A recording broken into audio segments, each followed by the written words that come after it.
these hard times, all you can do is lock your doors, lock your windows, keep yourself inside, crack open a beer and drunk dial your mates. This is the Drunk Dial Podcast.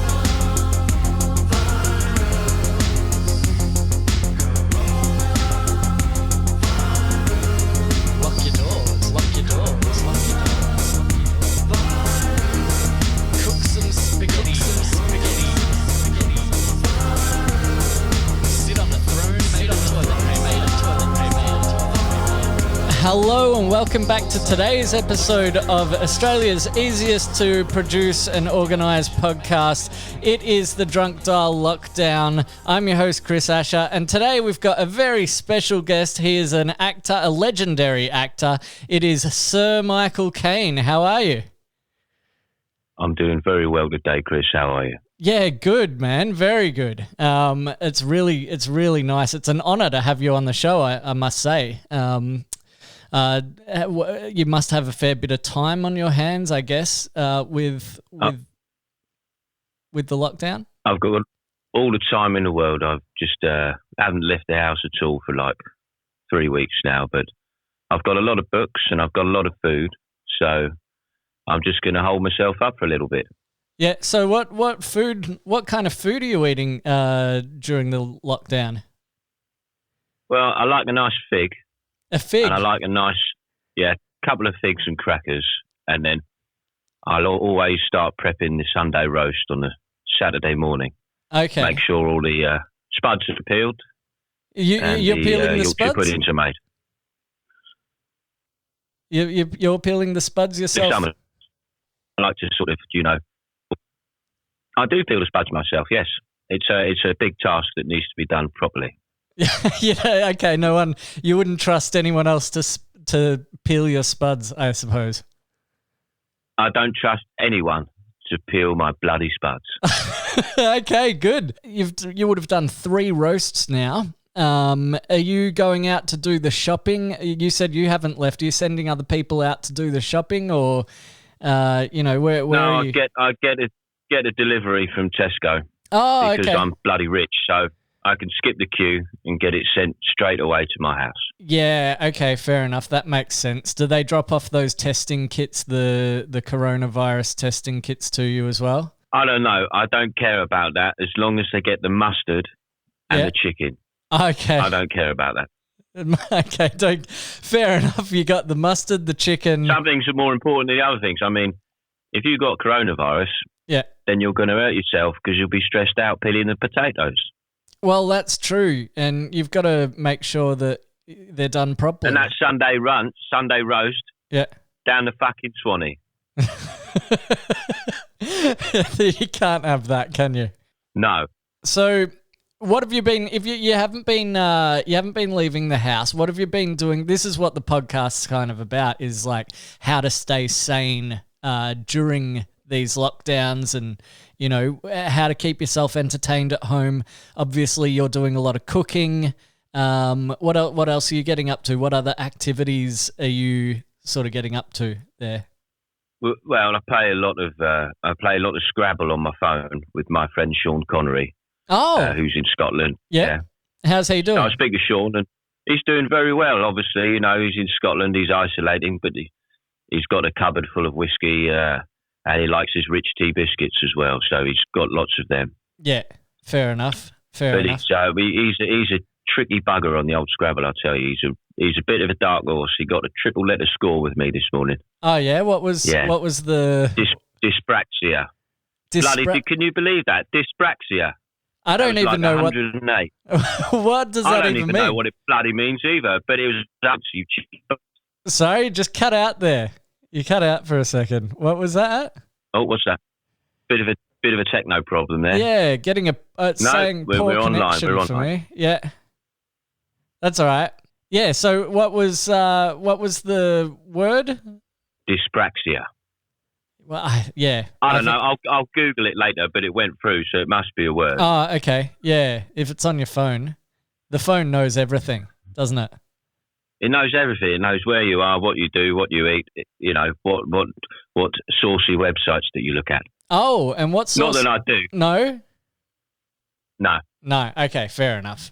I'm going to segue very poorly into one of our first segments. So basically, there's been a lot of changes in society and all of that sort of stuff. I'd like to know after the jingle what you think would like to stick and what changes that you want to change back to normal when this goes all back to normal, if it goes back to normal. Right.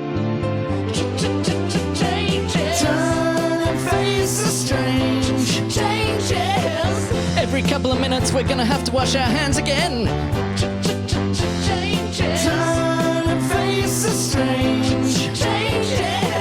Put on your masks, your glove, your helmet, we're going shopping. Virus changed me, but you can transfer. So I'm imagining that one of the changes is that you've been ordering your shopping in. Is there anything else that's changed in your world? Well, it's not that. I mean, I won't be shaking any hands with people anymore. Not that I like shaking hands with people, because people don't even wash their bloody hands in the first place. Yeah. But there won't be any of that, I'll just give them a nod and, be on your bloody way. So that's one of your changes going forward. What about acting and stuff like that? Like, I mean, everything's been put on hold. Were you working on any projects or anything like that when this all happened? I was looking at a few scripts and, they're a bit rubbish, to be honest. I mean, I like doing a few voiceovers. Yeah. Maybe we could do a few more animated films for loads of bloody money. Do you have any ideas for any animated films? Because, if you charge a lot of money to do them, why not throw some out there that people could write, get you on board? What kind of characters do you like to play? I'd probably like to play Jack Carter if they can de-age me. I could play Jack Carter in the 60s again. That'd be great. I don't even know who Jack Carter is. Who's Jack Carter? Have you not seen Get Carter? No, I haven't seen Get Carter.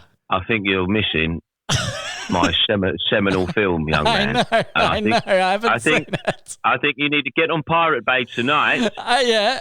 And download Get Carter. All right, I will. Because you're a big fan and you're out of shape. Look, I got to say, I was doing my research, and I do know that you've been nominated for a lot of awards over the years. How many have you won? I've lost count. I've got them all. I've got them all at the back of my garage with the lawnmower and all my creosote. So I keep them there. I like to get them out occasionally, give them a little wipe and a polish, but they're fine. They're safe. I don't know how many. I've got bloody hundreds, haven't I? Where are you keeping them all? In the garage. I just told you, keep them in the garage. Along with my raspberry wine. Yeah. I've got an old ladder in there, and that's about it really. A few old boxes of cigars. Fair enough. Do you have many cars in there at all? Well, I've got a couple of minis left over from the Italian job. Yeah. But I've got a personal driver because I'm bloody rich. So you haven't driven any of those minis? You wouldn't dream of it, would you? I don't do driving anymore. I don't even want to do stairs anymore. If I see a flight of stairs, I'll go, oh, fuck that. Someone carry me up. Do you have someone that carries you up the stairs? I wouldn't have them carry me up. I just wouldn't go up there. I'd say, give me a call. I'll sit tomorrow. Tell her. How many floors do you have at your home? None. None. Okay. No. Yeah. So how does that work? What's that? He said, I was buying a house. I said, what's that? He says, that's a flight of stairs. I said, get rid of it. Yeah. So is there still an upstairs? There's just no stairs to it? Or... No, it's a bungalow. You know what a bungalow is? Do you have bungalows in Australia land? Yeah. We have bungalows.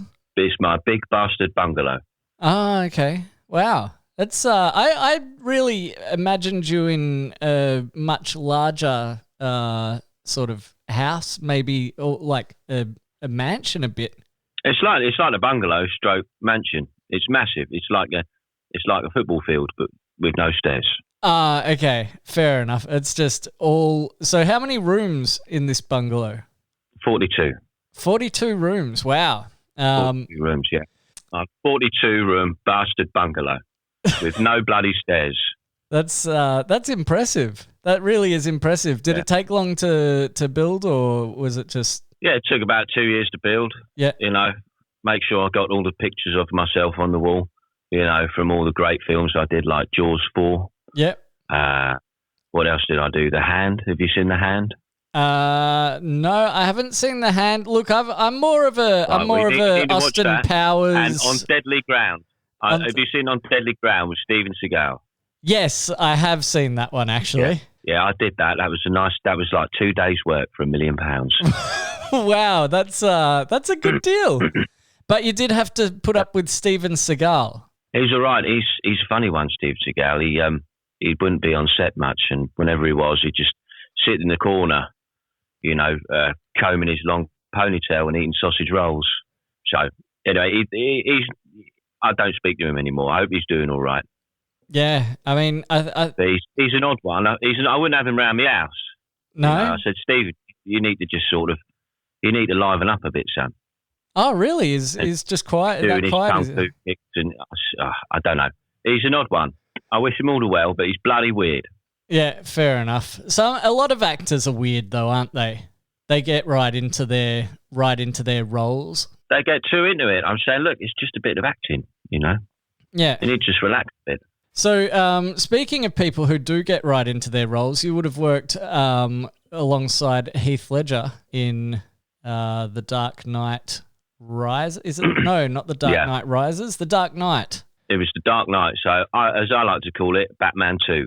Yeah, Batman 2. Yep. How was that? How was working with him? Was he a bit of a strange one? You got Batman 1, Batman 2, and Batman 3. So Batman 2, nice and simple. Yeah. Batman 2, yeah. What was it like working with a method actor in Batman 2? He was wonderful. He was a brilliant actor, Heath. Yeah. He did that bum boy cowboy movie, didn't he? Previously. Yeah. I remember watching that. I thought it's not my cup of tea normally. No. But I quite enjoyed it. I liked all the scenery and stuff. And then Christopher Nolan said, do you know what? I think we've got to get this guy in for the Joker. And you're like having a laugh, ain't you? He's a bum boy. He's a cowboy bum boy. But he said, no, Michael, listen to me. He's very good. I think he's going to be really good. Do you know what? He was bloody good. He was bloody scary. And he was bloody funny as well, which is what you need to do the Joker. Yeah. And he's done it. He fucking nailed it. Do you reckon you could have done the Joker if they said, look, we're gonna cast you as the Joker in Batman 2? I don't know. I could do it. I'm not wearing that makeup every day. No, so just do it. Right, wouldn't I? With all that bloody white paste all over me and all that licking me lips and that. So you just do it as yourself? Why so serious? Why so serious? That's pretty good. I mean? I could do that. I could do that. Yeah. I could have done it. Wow. What a legend. So speaking of things that you could do, one of the things that a lot of people at the moment are sort of talking about is what they would have done, running the country, how they would do things different. I was wondering, and I guess we're talking about England here, so you might be able to shed some light on what's going on over there in a segment called If I Were Running the Country. Yeah, what? If I were running the country, things would be a little bit different around here. Say what? If I was running the country, I would jump up like a bungee. I would be quick like a Brumby. We would be nothing like Spain. If I was running the country, it would be running quite lovely. I would be making the money. I would be making it rain. If I was running the country, I would be driving a Humvee, wrapped in TP like a mummy. We would be drinking champagne. If I was running the country, you could have sex with a monkey. We could all fly like a junkie. We would be doing cocaine. Yeah, things would be a little bit different. All right, Sir Michael Caine, if you were running the country, how would you be doing things a little bit differently? If I was running it a bit more, I'd tell you, I'd put a stop to those bleeding joggers. See, everyone and their daughter has started jogging. you know what I mean? They whiz past you 100 miles an hour, all the cyclists as well. I'd stick them in the bloody gulag for a week. Do you know what I mean? Everything except gulag. Well, it's like a little prison. Okay. Because they race by, they got their lycra on, they ride past you at 100 miles an hour. It's like, why don't you fucking slow down? Yeah. Where have you got to go? What, have you got to catch a plane or something? Have you got a table booked? No, you bloody haven't. So why don't you fucking slow down before I put the stick in the front spoke of your wheel, you little cunts. I've been noticing that there's a lot of people out going just everywhere, joggers, walkers, and I usually walk my dog at that time, and that's my quiet time. You know, I'm working and all of that sort of stuff. I like to take a break. That's right. You just have a bit of quiet time. You don't have to rush about like a bleeding lunatic. Yeah, I'm trying to slow down myself, take slower walks. So yeah, I could agree with you. That's right. Just everyone just relax a little bit, all right, and just don't go so fast on that bloody bike. So would you put like speeding fines in or something? That's what we'd do in Australia if we were going to put something in to stop that. We'd just put a fine on it. That's what we do. We fine everyone for everything. You want to do that? Here's a fine. I'll tell you what I'll do. I'll do that. I'll also put speed bumps everywhere. Just put them everywhere. There you go. You'd be creating jobs because we'd need people. You'd need people to install the speed bumps. Yeah, absolutely. You can have that. So with the lockdowns coming out the other side of this, I don't know. Where's England at the moment? How long do you reckon? Well, it's officially another 3 weeks, and then we're going to see after that. But then they'll probably go another 3 weeks after that. Yeah. You know. What do you reckon it'll be? I don't know. I mean, they're opening up KFC, which is nice. I like the KFC sometimes, me and the wife. Oh, okay. We like to get a boneless banquet.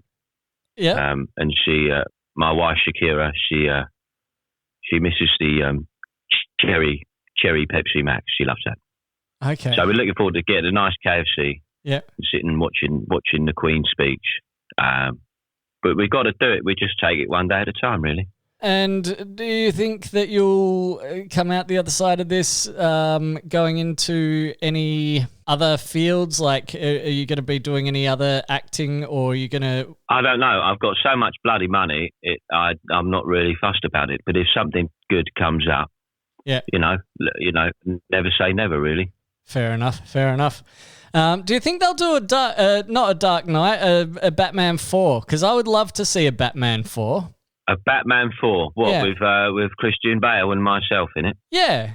I wouldn't rule it out. I don't know who the baddie's going to be then. Penguin? They could do a Penguin. Get Not Danny bad. DeVito back in. Who they get paid?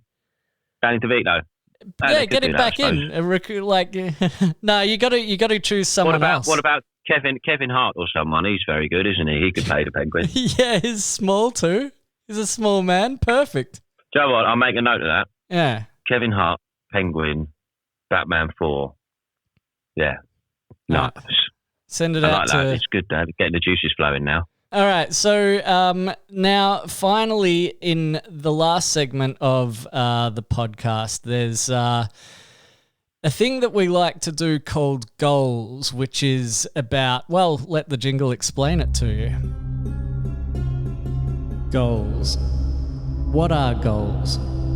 Merriam-Webster once defined a goal as an area or object toward which players in various games attempt to advance a ball or puck, and usually through or into which it must go to score points. This is not the definition I'm talking about today. Today we're talking about your goals. What are they, and how are you going to achieve them? All right, so are you taking up any new hobbies? Do you have any goals for when you do come out the other side of this this pandemic with the rest of us? Are you going to come out a better person? Well, I'll tell you what, I mean, I'm playing so much Scrabble that I reckon I can beat anyone with this Scrabble. And I'm also playing a lot of Call of Duty. Have you played that game? No, I haven't played Call of Duty. Could you? I'll tell you what. I've got a little nephew. He said, he said, Uncle Mike, you've got to play this game. It's called Call of Duty. And you all go, there's about 150 of you. And you fly in a parachute. And basically what you got to do is you just got to shoot the shit out of each other. And that's all you got to do. It's good fun. I got the headset on. I put the headset on. Yeah. And then we have our tea. And then he calls me up. And then we go on there and we get the squad together and we just go and shoot the shit out of people. That sounds good. So I reckon I could enter a tournament at some point. Oh, really? You're getting that good at it, are you? Yeah. I'll tell you, mate, I'm getting a lot of headshots. Yeah. Yeah, I'm doing really well. Top of the world.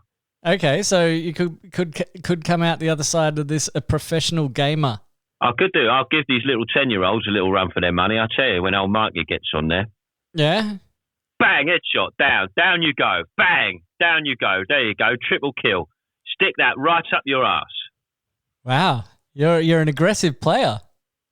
Well, you've got to be aggressive, you know. You're either hunt or the hunted. Do you know what I mean? Yeah, I do know what that one I know what you mean. That one I absolutely know. Absolutely. Yeah. The kids these days are getting getting pretty good at that. So if you're taking them out, geez. They think there's some silly old bugger on there. I'll tell you what, the next thing you know, they're on the floor in a pool of their own blood. Do you know what I mean? So it's like a what are those? A hustle. Is that what it's called? Where you hustle them? You sort of come across. You can hustle them, yeah. You can play all kinds of games with them. But at the end of the day, you just got to get that bullet in their head. And isn't that one of the most important things in life? It's very important, you know, because if you don't put the bullet in him, you can bet your bloody life he's going to put that bullet right in you. Do you know what I mean? I do.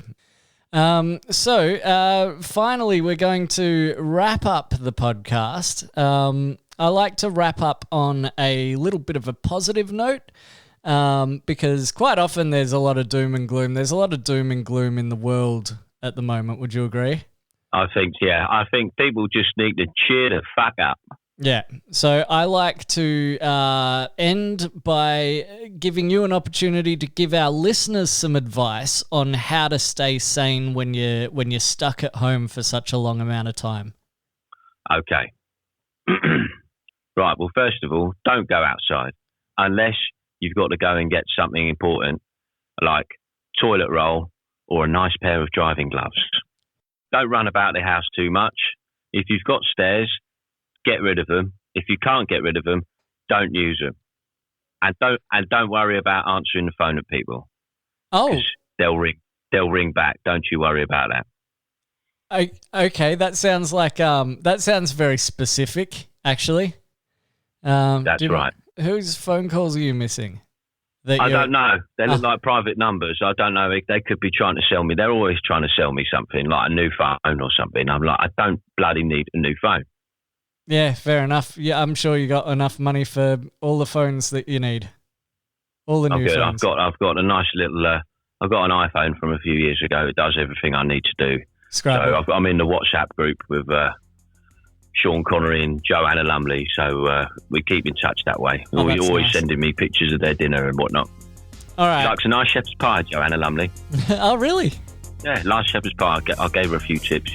You got to put a bit of brown sauce in the mince and lots of butter in the potato. Now, there's some advice for our listeners that they can really use. So, thanks for taking the time to talk to us today. And don't let any Chinese people in your house ever again. Goodbye.